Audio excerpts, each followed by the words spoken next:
Amazing কি পরিমাণে আল্লাহ তাআলা যে আমাদেরকে ক্যাপাসিটি দিয়েছে, আমাদেরকে যে কত প্রিভিলেজ আল্লাহ তাআলা আমাদেরকে দিয়েছে আমরা জানিই না।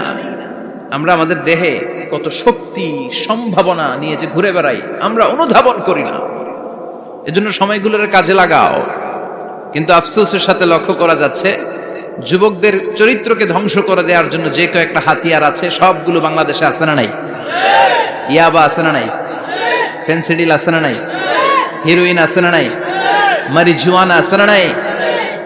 এই ফেন্সিডিল ইয়াবা আগে শুনতাম ইউনিভার্সিটির ছেলেরা খাইতো, এরপরে নাইমা আসলো কলেজে, এরপরে হাই স্কুলে, এখন প্রাইমারি ছেলেদের হাতেও ইয়াবা ঢুকছে। চিল্লা এখন ঠিক কি না? দেশের যুব সমাজ আজকে কোথায়? পর্নোগ্রাফি, এক একটা মোবাইল এক একটা হিন্দি সিনেমার কারখানা। ইন্ডিয়ান নায়িকাদের কোমর দুলানো ডান্স আছে না নাই? স্মার্টফোন নিয়ে ছেলে স্মার্ট হয়, কিন্তু ইমান আখলাক চরিত্র সব শেষ।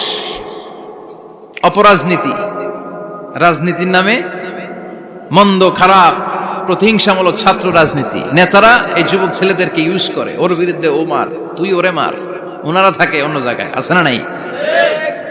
এভাবে আমাদের দেশের ছেলেদের চরিত্র, তাদের সম্ভাবনাকে আমরা নষ্ট করে দিচ্ছি। যুবক ভাইয়েরা, in the day of judgement, কিয়ামতের কঠিন ময়দানে আল্লাহ তাআলা 7 শ্রেণীর ব্যক্তিকে তার আরশের নিচে ছায়া দিবেন। এর মধ্যে এক শ্রেণী হচ্ছে তোমরা যারা যুবক, শাবুন নাশাআ ফি ইবাদাতিল্লাহ, ওই যুবক যারা তাদের যৌবনে তাদের সময়টা, তাদের দিন, তাদের রাত তারা আল্লাহর ইবাদতে কাটিয়েছে। সুবহানাল্লাহ পড়েন। 7 শ্রেণীর মধ্যে 2টা শ্রেণী হলো যুবক। একটা হলো যৌবন সময়ে যারা আল্লাহর ইবাদতে রাত কাটায়, সময় কাটায়। আর দ্বিতীয় ওই যুবক, যে যুবককে কোনো নারী অন্যায় কাজের, অন্যায় প্রেম করার পরকীয়ার অফার দেয়, ওই অফারকে ক্যান্সেল করে ওই যুবক বলে ইন্নী আখাফুল্লাহ, আমি এই পরকীয়ার দিকে যেতে পারি না, কারণ আমার অন্তরে ভয় আছে একজনের, তিনি কে? যাদের হৃদয়ে আছে আল্লাহর ভয় তারা কবু পথ ভুলে যায় না। আল্লাহর প্রেম ছাড়াই দুনিয়ায় কারো কাছে কোনো কিছু চায় না। ঠিক কি না? রাতের আধারে যারা সেজদাতে রয়, দু চোখের শ্রুতে নদী যেন বয়। আল্লাহু আকবার। তো তাহাজ্জুদ পড়বে কখন? ফজরই তো পড়তে পারে না, আছে না নাই? রাতের আধারে যারা সেজদাতে রয়, দু চোখের শ্রুতে নদী যেন বয়। ছলনার হাতছানি যতই ডাকুক পেছনে ফিরেও সে তাকায় না। যাদের হৃদয়ে আছে আল্লাহর ভয় তারা কবু পথ ভুলে যায় না। আল্লাহর প্রেম ছাড়াই দুনিয়ায় কারো কাছে কোনো কিছু চায় না। চিল্লায় বলেন ঠিক কিনা? তার মানে প্রথম হচ্ছে এক যুবক, যেই যুবক তার যৌবন কালের সময়টা আল্লাহর ইবাদতে কাটায়। দ্বিতীয় হলো এমন যুবক পরকীয়ার অফার পেয়ে সে বলে আমি ভয় পাই একজনকে, তিনি কে? এজন্য যুবক, তোমার অন্তর আল্লাহর ভয় থাকতে হবে। তোমার সময়টা এমনি কাটানো যাবে না, ইবাদতে কাটাতে হবে। ঠিক কিনা? এজন্য আমরা নামাজের পরে বলি রাদিতু বিল্লাহি রাব্বা, আল্লাহকে রব হিসেবে পেয়ে আমরা খুশি। তারপরে বলি অবিল ইসলামি দীনা, ইসলামকেও দিন হিসেবে পেয়ে আমরা খুশি না বেজার? কথা কন, খুশি না? আপনি খুশি হইলে আপনার লাভ, খুশি না হইলে আপনার লস। ইসলামের বিজয়কে সমুন্নত করবে কে? ইসলামের পতাকা পত পত করে হোয়াইট হাউসের উপরেও একদিন ঝুলবে। চিল্লায় বলেন ঠিক কিনা? আল্লাহ বলেন খবরদার, ফু দিয়ে ইসলামের বাতি তোরা নিভাতে পারবি না। ইউরিদুনা লিয়ুতফিউ নূরাল্লাহি বিআফওয়াহিহিম ওয়াল্লাহু মুতিম্মু নূরিহি ওয়ালাউ কারিহাল কাফিরুন। ইসলাম বিরোধীরা চায় মুখের ফুৎকারে ইসলামের বাতিকে নিভিয়ে দিতে। আল্লাহ বলে খবরদার, ষড়যন্ত্র করে লাভ নাই, ইসলামের বিজয় আমি নিশ্চিত করে দেব। স্যামুয়েল হ্যান্টিংটন একটা বই লিখেছে, দ্য ক্লাশেস অফ সিভিলাইজেশন। ওই বইতে তিনি বলেছেন এই যে সভ্যতার সংঘাত, এত সভ্যতা, চায়না সভ্যতা, আর্য সভ্যতা, বৈদিক সভ্যতা, সিন্ধু সভ্যতা, মহেঞ্জোদারো সভ্যতা, ইরাকীয় সভ্যতা, মিশরীয় সভ্যতা, একটার পর একটা সভ্যতা পৃথিবীতে এসেছে, একটার পর একটা সুপার পাওয়ার। এখন সুপার পাওয়ার হচ্ছে ইউনাইটেড স্টেটস অফ আমেরিকা, ধারণা করা হচ্ছে এরপরে চায়না হবে সুপার পাওয়ার, আবার অনেকে বলছে এরপরে ইন্ডিয়া হবে সুপার পাওয়ার। এভাবে একটার পর একটা সুপার পাওয়ার যাওয়ার পরে সর্বশেষ যে সুপার পাওয়ারটা পৃথিবীর বুকে মাথা উঁচু করে দাঁড়িয়ে থাকবে সেটার নাম হচ্ছে ইসলাম। সেটার নাম কি? তার নমুনা গোটা বিশ্বব্যাপী আছে না নাই? ইসলামকে যত দমাইতে চায় এটা আরো উপরের দিকে ওঠে। সুবহানাল্লাহ কইবেন না? ইসলামের বৈশিষ্ট্য হচ্ছে চারা বীজের মতো। চারা বীজ তো আপনারা চিনবেন, নিমসারের মানুষ। বীজ, ইসলাম হচ্ছে বীজের মতো। ইসলামের শত্রুরা ইসলামকে মাটিতে গেড়ে দিতে চায়, কিন্তু ইসলাম হচ্ছে বীজের মতো, চারা বীজ। চারা বীজ মাটিতে গেড়ে দিলে কি হয়? কথা কন। আর গজিয়ে ওঠে, মাটি ফেড়ে উপরের দিকে উঠে চিৎকার করে বলেন ঠিক কি না? ইসলাম হচ্ছে টিউবের মতো। টিউব, পুকুরে যারা নতুন সাঁতার কাটতে যায় ডুবে যাতে মারা না যায়, টিউব নিয়ে সাগরের মধ্যে নামে। এই টিউবকে যত আপনি পানির নিচে ডুবাতে চাইবেন, টিউব আর উপরের দিকে ভেসে ভেসে ওঠে। সুবহানাল্লাহ পড়েন। ইসলামরে তো ওরা চিনে নাই। ইসলাম হচ্ছে চারা বীজের মতো, ইসলাম হচ্ছে টায়ারের টিউবের মতো।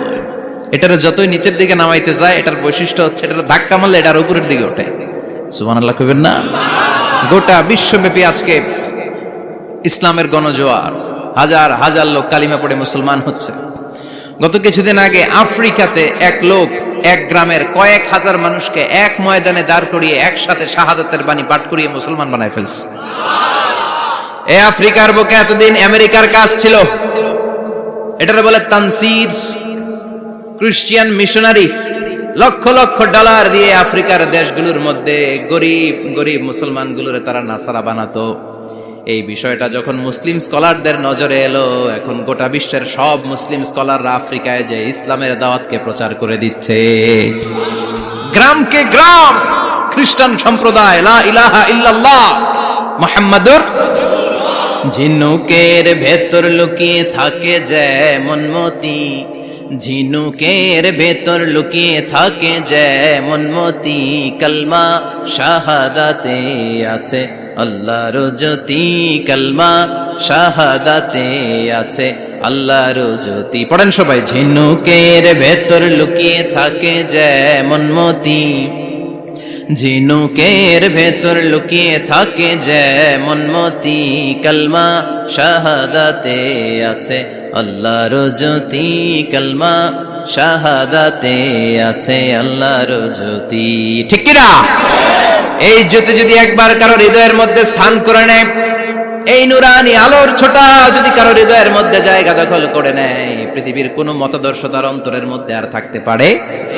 গ্রামকে গ্রাম আফ্রিকাতে এখন কালিমা পড়ে পড়ে মানুষ মুসলমান হয়ে যাচ্ছে। সুবহানাল্লাহ পড়েন।